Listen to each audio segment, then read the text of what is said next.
Great day, Boss Tribe. Welcome to Boss Moves, where we are not just talking about leadership, we are shifting cultures and elevating performance. And not only doing that, but we're doing it in a fiercely authentic way. I am Dr. Nelson, and I am so excited to have on set with me one of the gurus in male empowerment, youth empowerment, none other than the Jason Gibson. Should we be saying Pastor Jason Gibson? Are you offended, Dr. Jason? What is your preference? Either one. Either It one. doesn't matter. It doesn't matter. Either at all. one. But before we get into like all of your titles, because you got a lot of titles, I have a quick question. Not what's your title, what's your position, but who are you? Who is Jason Gibson? From Jackson, Mississippi. Yeah. Jason Gibson is a servant at heart, always looking for ways to serve others, compassionate at my core. Yeah. Someone who takes attributes like discipline and habits very seriously. And, just someone who always tries to empower and inspire from the inside out through the many callings that God has entrusted with me.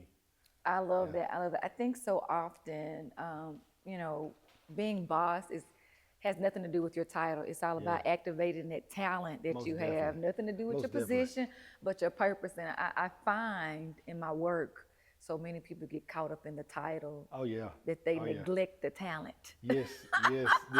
No, I'm definitely an advocate for that. Like, Yeah. just kind of like shedding all the titles. Yeah. And just kind of like giving people authentically myself in Yeah. whatever capacity I'm Yeah. serving in. Yeah. I'm not one of those people who, I was actually just talking to a colleague a few days ago about people who are in the space that I operate in higher ed, who will quickly correct you if you miscategorize their title with a Mr. or Miss and their doctor, which I respect everybody's title, but I'm just not that person. I want people to really experience and be impacted by the attributes that I value. Yeah, I love that. A big part of our work, of course, is in education. Yeah. Culture, right? Yeah. Education within a school setting and the grand scheme of culture within our community. One of the things that you are doing and you're doing so exceptionally well is reaching our Black boys and our Black men.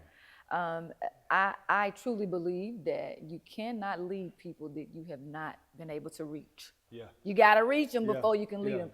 Talk to me about what you see as being a disparity, a gap. Where are we missing the mark on reaching our Black boys right now? In my personal opinion, I think it comes from an inability to evolve with the culture. In my work with young Black males, I always try to remain culturally relevant. I always like to stay abreast of the trends and the different things that they are ingesting on a daily basis, just because it can inform my pursuit towards them from an impact standpoint. Speaking of that, so it's a beautiful space that I'm in because I bring my whole self to the work. Yeah.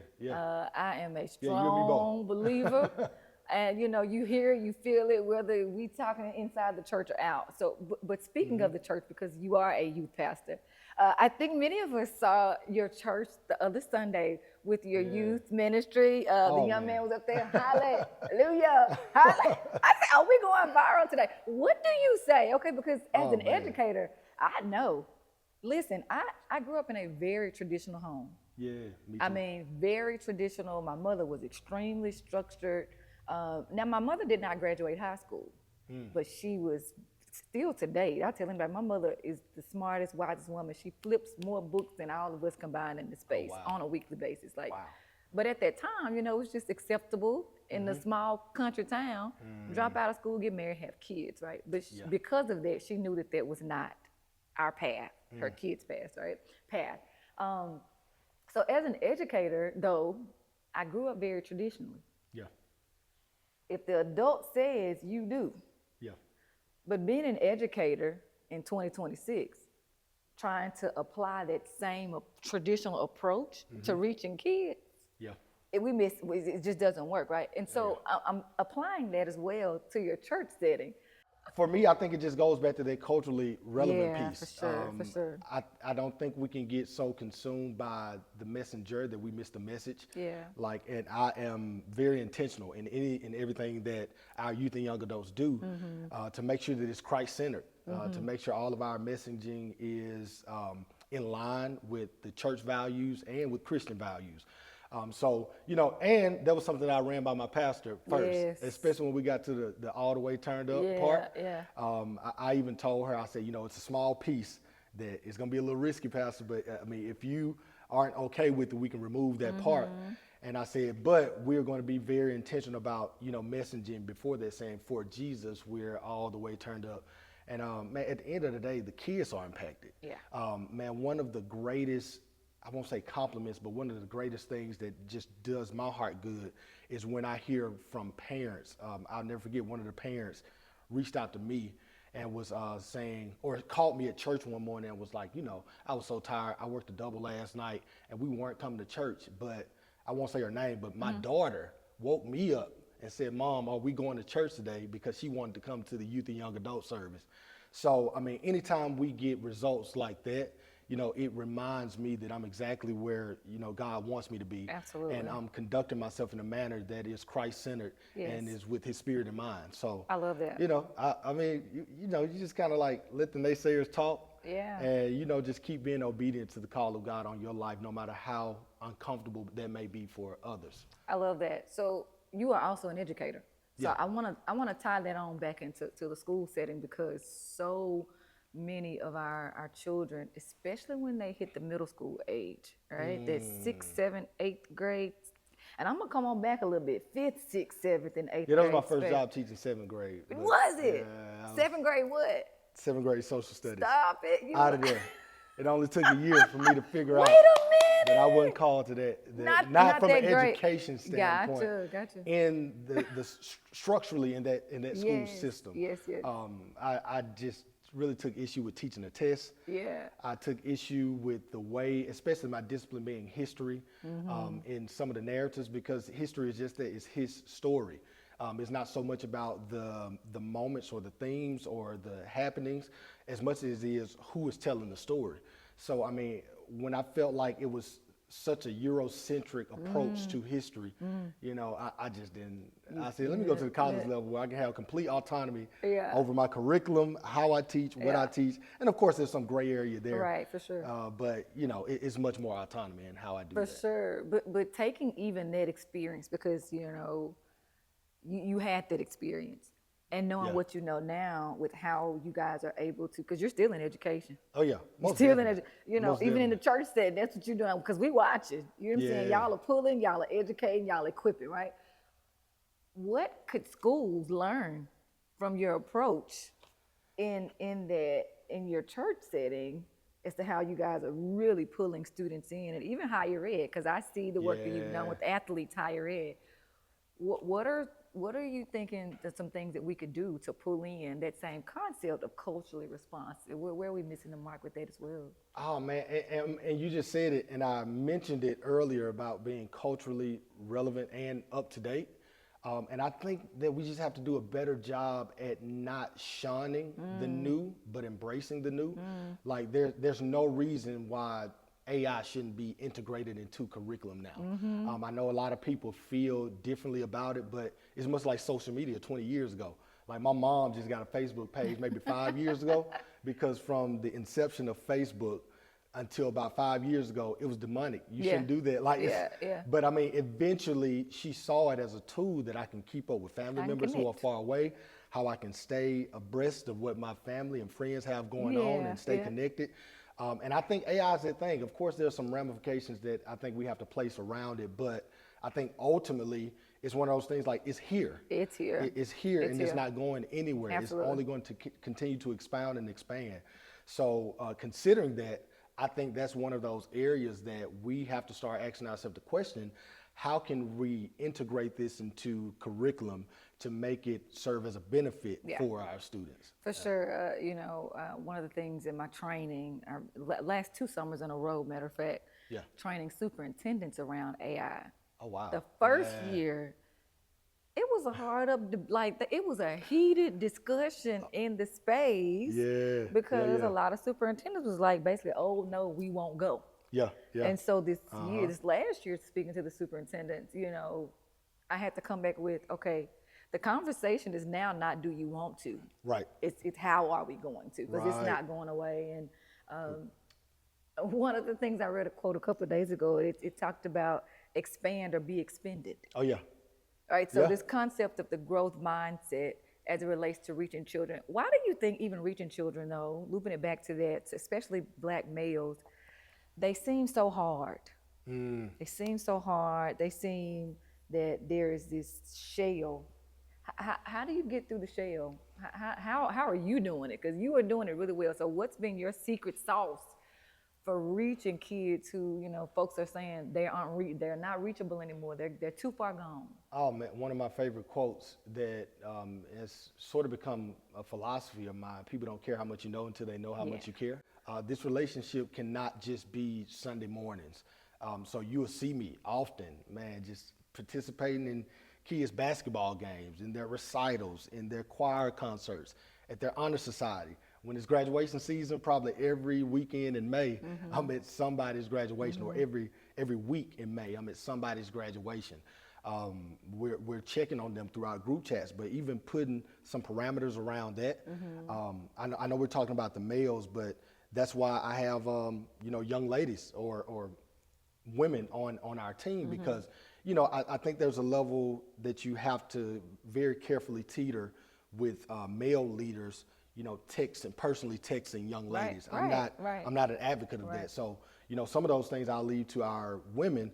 But with the males, I have group chats. Like one of my favorite group chats in my phone right now of the 2030 is one that's called Unk Status. And it's about 7 or 8 young men in there from the youth group. We joke, we laugh, we play. I keep up with them. About 3 are in college now, and the other 4 are in high school.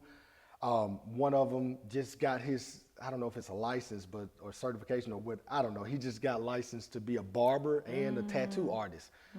So just playing with him in that regard, like, man, give me a little tattoo somewhere. How much you gonna charge me? So, I think that's been what works for me and for our team, is we always show up for them outside of Sunday morning. And I think once they see that level of care being displayed towards them, then I think it kind of like helps them to take those walls down and enter another level of vulnerability with you and personability. I love that vulnerability. I'm a Brene Brown fanatic. She's our world guru on vulnerability, and we must have true, real vulnerability to have real connection. I want to lean into that because I think with black males, especially our young, we just talk crazy to them. I think that we have felt like, you know what, they are so tough, I need to come sideways at them. In my book, Boss Moves, I talk about language that lifts.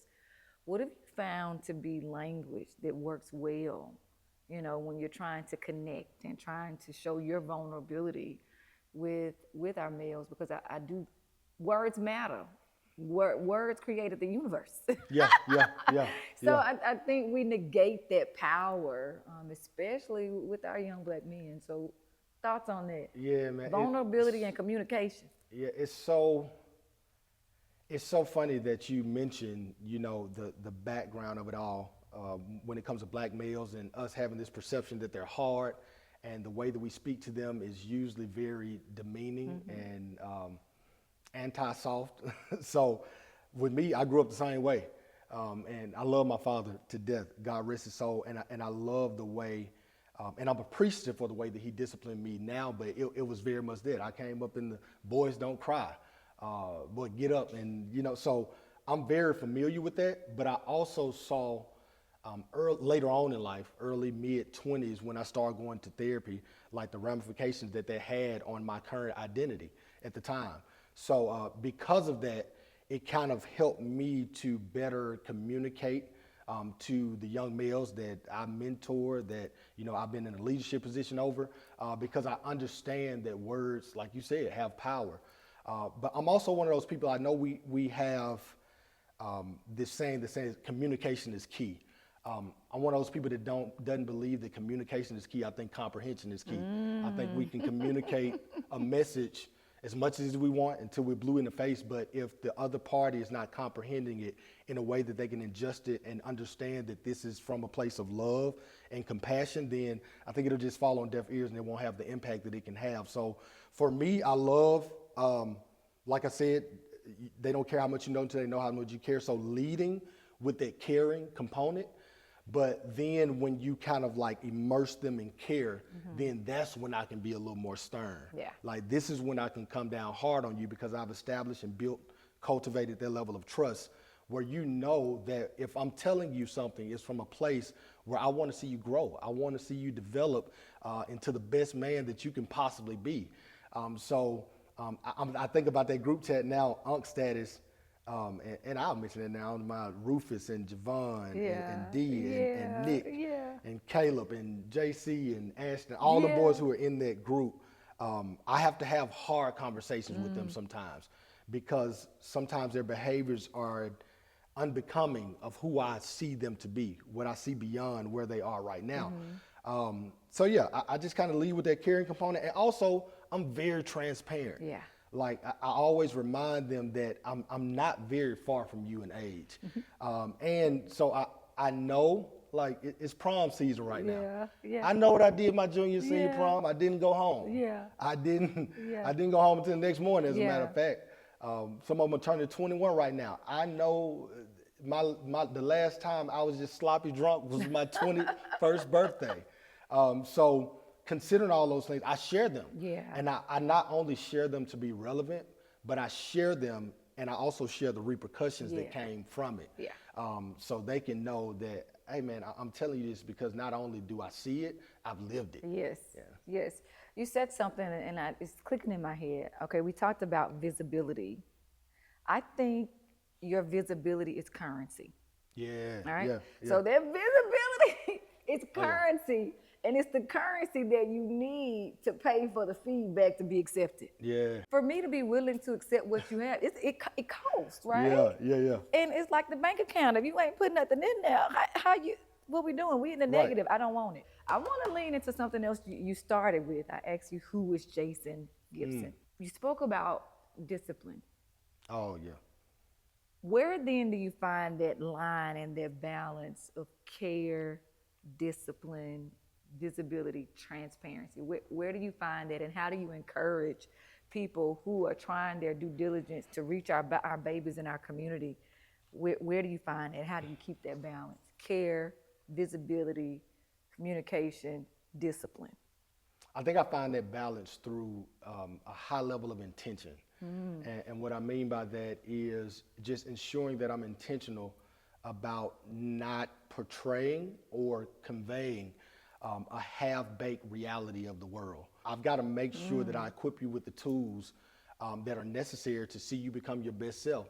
And that is an amalgamation of all those components that you just named: the care, the compassion, the discipline, the resilience. All these components are the fabric. They're woven in the fabric of life that you are living. So I mean, from my standpoint, like I find that line or that meshing at a place of intention, like always making sure that I'm intentional about all of my dealings, whether I'm coming from any one of those attributes, making sure I'm intentional about conveying them in a way that comes from a place of compassion and love. Yeah.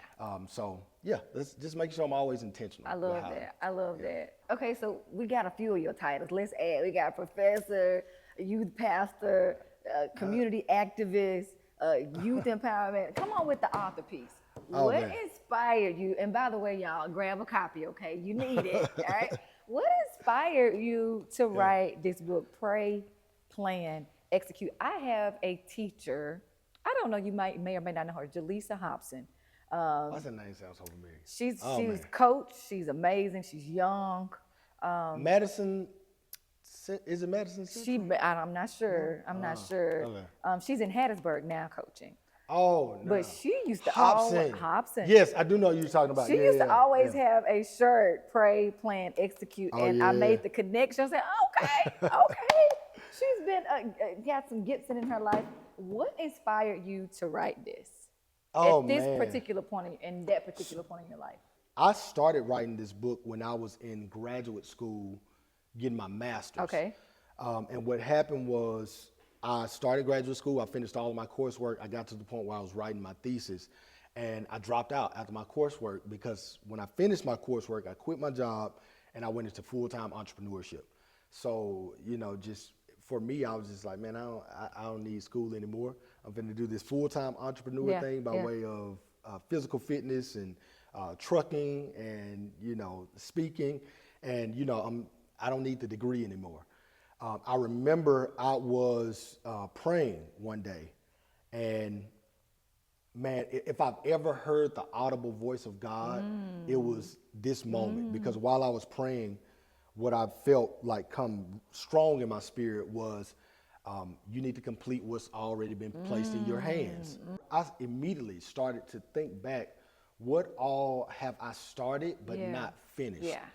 And grad school was one of those things. And almost immediately I felt a check in my spirit to go and finish my thesis and get my master's degree. Well, the problem was, because I had been out of school for a little bit, I was like, man, you know what? I was having a hard time finishing that thesis, or even like starting it. Yeah. So because I was having a hard time starting, man, once again, like I was praying one day. When I opened my eyes, I said, man, I ain't able to finish this, man. You know what, man? Let me pray and let me just put a plan together and let me execute. And I said it just like that, like talking to myself out loud. And I was like, pray, plan, execute. Oh man, like pray, plan, and it just kind of stuck. And this was in 2017. Yeah. And so that was what initiated this mantra that I live my life by. However, this book was written over the course of about 4 years, because I feel like we so often take more of a theoretical or overly spiritual approach to our faith. What do you mean by that? Let me sit back in my seat. What do you mean by that? I don't think enough of us gauge the Word of God as this tool that we can utilize in practice. We more so look at it in theory. And my thing is, basically in a nutshell, this idea that everything to God in prayer, and we should pray. However, I'm one of those people that believe that God, there are some gifts that He's already placed on the inside of you that, like, you don't need to pray about it. Like, the miracle is already in you. You don't need to pray about more money. Just get better habits, like better financial habits. So, I mean, that was the idea behind this book. It's a 3-step plan to how I gauge and how I navigate every single decision in my life. I pray. I put a plan together and I execute. And it's kind of from Proverbs 3, 5, and 6. Trust in the Lord with all of your heart. Lean not to your own understanding. In all your ways, acknowledge Him and He will direct your path. Acknowledgement came before direction. So that's where I acknowledge Him. I get my direction from that. And from that direction, I just execute wherever it is that God was leading me. So I heard you say having a mantra, right? I'm hearing affirmation too. How have, or what do you encourage people around creating their own mantra or affirmations? How can we plug that into empowering and equipping our youth as well? Well, I think everybody has to have something that they live for and live by. So, I mean, considering that, I think just putting words to it, something that you can actually look at, something that you can glean from, something that you can gauge from, I think it's utterly important that everybody has that thing, that slogan, that quote, that something that I can look to for guidance in my highs of highs, in my lowest of lows, in the best of triumphs, or in the deepest of tragedies. Like, this is the thing that I can look at that guides every facet of my life. And that's what Pray, Plan, Execute is for me. I absolutely love that. I think that there is a space we are in now as a society, not just locally, globally, right? Where you can settle into helplessness, like this helplessness. Like, it doesn't matter what I do, it's not gonna matter. When you get there, then here comes hopelessness. And when hopelessness sets in, then you got despair and you got a whole bunch of other things. It's this trajectory, right? As it Yeah. relates to psychology. How do you encourage people as we're looking at, reaching our black men and our young guys and youth and people just in general, beyond just black boys, people in general? How do you encourage people to keep their hope and to keep that faith alive even in tough situations? I'm one of those people that very consistently promotes habits. I don't think motivation will change your life. Habits do. Yeah. But I also think that habits have an evolutionary pattern. Yeah. I don't think habits start as habits. They begin as tendencies. I tend to do this thing. I tend to show up in this way. I tend to do it this way. And then once you tend to do things over and over, that tendency eventually becomes a behavior. And then, eventually becomes a habit. That habit, after doing it so much, becomes a behavior. Yes. And that behavior multiplied eventually becomes a lifestyle. So I think practicing the attributes that are indicative of not who you are, but who you're becoming, and eventually watching those evolutionize into a lifestyle, I think that is what can redeem people from hopelessness, helplessness. It won't be motivation. It's not anything that somebody can say. While we need words, words have power. They can be the seed to your habit, but it's habits And that action. habits and action that will continue to metastasize and eventually lead you to the life that you eventually is destined for you and that you deserve. Yeah. So, I love that. Destined and deserve. I don't think we think of life that way. yeah. Destined and deserve. No, the pinnacle of God's intent for your life is a life that you absolutely deserve. I love Like, it. Speaking of mantras, right? BOSS stands for being bold, optimistic, spontaneous, and substantial, right? Like I said at the beginning, it's not about your position, it's about activating your purpose. What is a tip that you would give to people listening? One tip that you would say to them, encourage them to activate BOSS moves in their life, to level up, to operate at a higher level, their best version of themselves. What's a tip? What are you encouraging the people today to do to make a BOSS move? That's a good one. And the first thing that comes to mind is recognizing your value and not allowing people to diminish that value that you recognize. Yes. It made me think immediately. Have you ever heard of a product called Neurogum? No. Well, Neurogum is an energy supplement Okay. that was created by two college roommates. Have you heard of Shark Tank? Yes. The show? Yes. They took this energy supplement in the form of gum to Shark Tank in 2019. And you present it to this panel of millionaires and billionaires. They decide whether or not they want to invest in your idea, and if they do, how much, and how much equity do they want in your company. They took this product in 2019, and Shark Tank offered them for their product $5 million and 20% equity in their company. They turned it down. A lot of people say they were crazy for turning it down. The next year in 2020, they went back. They did some crowdfunding. They improved their marketing. They improved the product. They went back. Shark Tank offered them $10 million, and I believe about 10 or 15% equity in their company. This was 2020. They turned it down again. Like $10 million for my business and just this 15% equity. Like, that is crazy. Why didn't y'all accept that? Well, in 2021, Neurogum had a net worth of $10 million without Shark Tank. In 2022, they had a net worth of $15 million. 2023, their net worth skyrocketed to $25 million. 2024, their net worth went to $60 million. In 2025, just last year, they have a net worth, and you can Google it right now, of over $100 million. And I think that's why you got to be careful about not allowing people to diminish your value when you know what you have on the inside of you. I think once you recognize the depth of who you are and what you mean to so many, then it will completely shift the way not only you view yourself, but the way you allow people to interpret you.